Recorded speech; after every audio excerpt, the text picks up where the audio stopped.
ආයිබෝවන් හැමෝටම දෙවයිස් 26 තමිල්නාඩු මැතිවරණ ප්‍රතිඵල මතකයි නේද? මුළු ඉන්දියාවම එකපාරටම මවිතයටපත් වුණා. අද අපි මේ විමර්ශනයෙන් කතා කරන්න යන්නේ ඒ දෙවන්ත පෙරලිය පිටිපස්සේ ඉන්න සුවිශේෂී චරිතය ගැනයි. ඒ තමයි ජෝසප් විජේ චන්ද්‍රසේකර්. එහෙමත් නැත්නම් අපි කවුරුත් ආදරයට කියන තලපති විජේ. රිදිතිරය හොල්ලපු මේ සුපිරිතරුව කොහොමද මේ වගේ ප්‍රබල රාජ්‍ය තාන්ත්‍රිකයෙක් බවට පත් වුනේ? අපි බලමු. කෙලින්ම කාරණේට බහිමුකෝ. මේ 234 කියන ඉලක්කම ගැන ඔයාලා මොකද හිතන්නේ? මේක තමයි තමිල්නාඩුවේ තියෙන මුළු ආසන ගාන. හිතාගන්න පුළුවන්ද විජේගේ අලුත්ම දේශපාලන පක්ෂය කිසිම සන්දානයකට නොගිහින් තනිවම මේ ආසන 234ටම තරඟ කළා කියන එක. දශක ගණනාවක් තිස්සේ මුල් බැහැගෙන තිබුණු දෙපාර්ශ්වික දේශපාලන ක්‍රමය සම්පූර්ණයෙන්ම කණපිට පෙරලන්න මේ එක තීරණයකට පුඩුවන් වුණා. අද අපේ ගමන යන්නේ මෙන්න මේ විදිහට. මුලින්ම 2026 මැතිවරණයේ කම්පණය, ඊට පස්සේ විජේගේ මූල අවධිය, සිනමා ගමන, VMI හරහා කරපු සමාජ සේවය සහ අවසානයේදී ටීවී විප්ලවය. මදුරාසියේ හිටපු පොඩි කොල්ලෙක් සිනමා දෙවන්තෙක් වෙලා ඊට පස්සේ දේශපාලන බලවේගයක් වුණේ කොහොමද කියලා අපි දැන් පියවරෙන් පියවර කතා කරමු. හරි, අපේ පළවෙනි මාතෘකාව 2026 මැතිවරණයේ දෙවන්ත කම්පණය සහ ටීවී පක්ෂයේ ඓතිහාසික ආගමනය. තමිලාහ වෙට්ටි කලහම් අහමද් නැත්තම් ටීවී පක්ෂයේ මේ දේශපාලන ආගමනය ඇත්තටම ඉන්දියා දේශපාලනයේ ලොකු භූමිකම්පයක් ඇති කළා කිව්වොත් නිවැරදි. මේ දත්ත දිහා ටිකක් බලන්න. මැතිවරණ කොමිසමේ මුල් සංඛ්‍යා ලේඛන දැක්කම ඇත්තටම පුදුම හිතෙනවා. ටීවී පක්ෂයේ ආසන 39ක්ම ජයග්‍රහණය කරලා තවත් ආසන 65කට වඩා පෙරමුණ අරගෙන තමිල්නාඩුවේ තනි විශාලතම පක්ෂය බවට පත් වෙලා. ඒ විතරක් නෙවෙයි විජේ පෞද්ගලිකවම පෙරම්බූර් සහ ට්‍රිචි ඊස්ට් කියන ආසන දෙකෙන්ම අති විශාල වැඩි ඡන්ද ප්‍රමාණයකින් පෙරමුණ ගත්තා.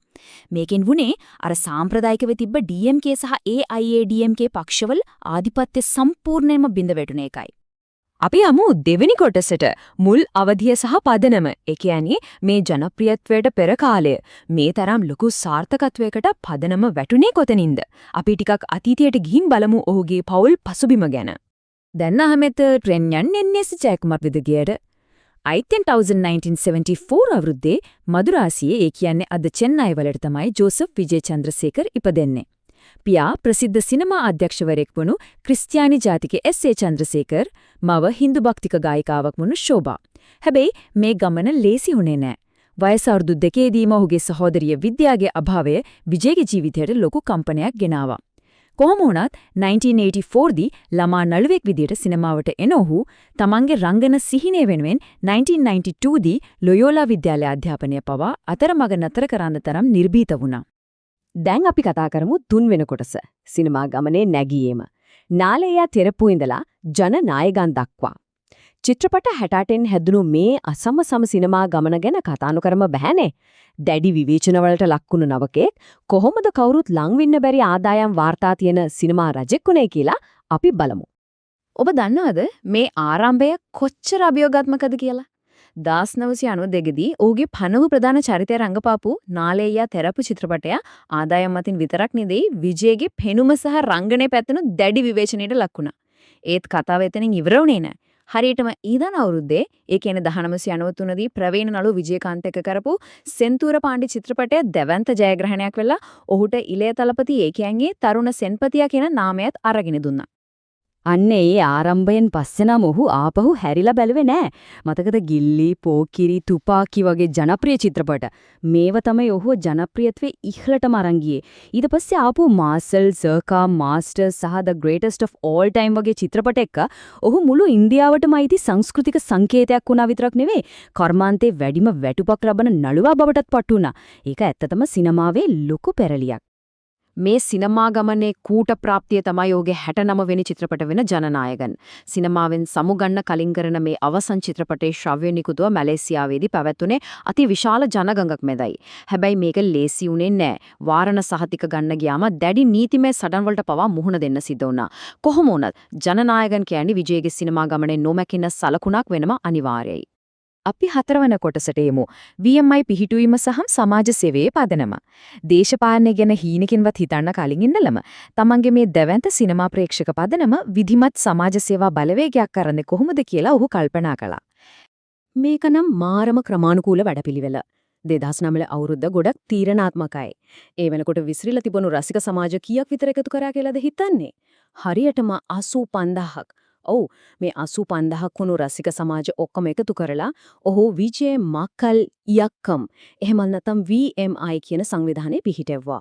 මේක නිකම්ම රසික සමාජයක් නෙවෙයි සම්පූර්ණයෙන්ම සමාජ සත්කාර සහ පරාර්ථකාමී වැඩසටහන් වෙනුවෙන් කැපවුණු දැවැන්ත යාන්ත්‍රණයක්. බලන්න මේ VMI එක හරහා කරපු වැඩ ටිකක්.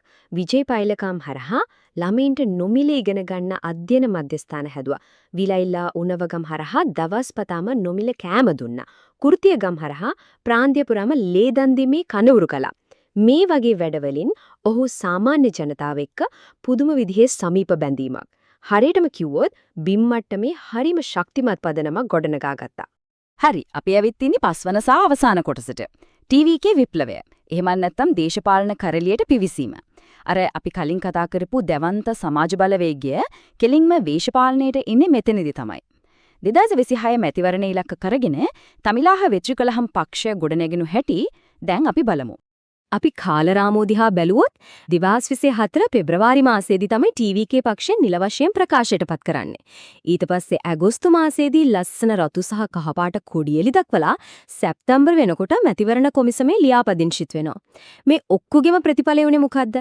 ඔක්තෝබර් මාසයේ වික්‍රවන්දි නගරයේ පවත්පු පළමු දේශපාලන රැළිය. ඒකට ලක්ෂ ගාණක් සෙනගාවකව තොල පිළිගන්නවද? වික්‍රවන්දි රැළියේදී විජය කරපු කතාවක් ඇහුවම ඔහුගේ දේශපාලන දර්ශනය අපිට හොඳට පැහැදිලි වෙනවා. ඔහු කිව්වා වෛරි දේශපාලනයට මා විරුද්ධයි. පලිගන්නා දේශපාලනයට මා විරුද්ධයි. දේශපාලකයන් යනු ජනතා සේවකයන් කියලා.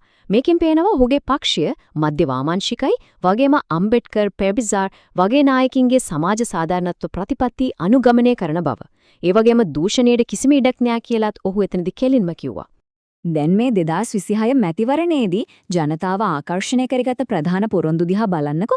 පවුල්වල කාන්තා මූලිකයින්ට මාසකට රුපියල් 2500ක්, අවුරුද්දට නොමිලේ ගෑස් සිලින්ඩර් 6ක් වගේම කාන්තා ආරක්ෂාවට වෙනම දෙපාර්තමේන්තුවක් සහ අධිකරණ ගෙනාවා. ඒ විතරක් නෙවෙයි, රැකියා නැති උපාධිධාරීන්ට මාසකට 10000ක දීමනාවක් එක්ක තරුණ තරුණියන් ලක්ෂ 5කට රැකියා දෙනවා කිව්වා. මේවෙන් පේනව නේද? කාන්තාවන් සහ තරුණ පරපුර ගැන කොච්චර ගැඹුරින් හිතලා තියෙනවද කියලා. මෙන්න අපි අපේ විමර්ශනයේ අවසානයට ඇවිත්. සිනමාවේ අසහාය සෙන්පතියාගේ ඉඳලා ප්‍රබල දේශපාලන නායකයෙක් දක්වා කරපු මේ දැවන්ත පරිවර්තනය ඇත්තටම සුවිශේෂී නේද? ඉතින් සාම්ප්‍රදායික බලවේග ඔක්කොම හොල්ලපු මේ නව ගමන් මග අනාගතයේදී තමිල්නාඩු දේශපාලනය කොයි අතර වෙනස් කරාවිද? මේ ප්‍රශ්නය ඔයාලටම හිතන්න ඉතුරු කරමින් අපි අදට සමුගන්නවා. නැවතත් මේ වගේම වැදගත් විමර්ශනයකින් හමු වෙමු.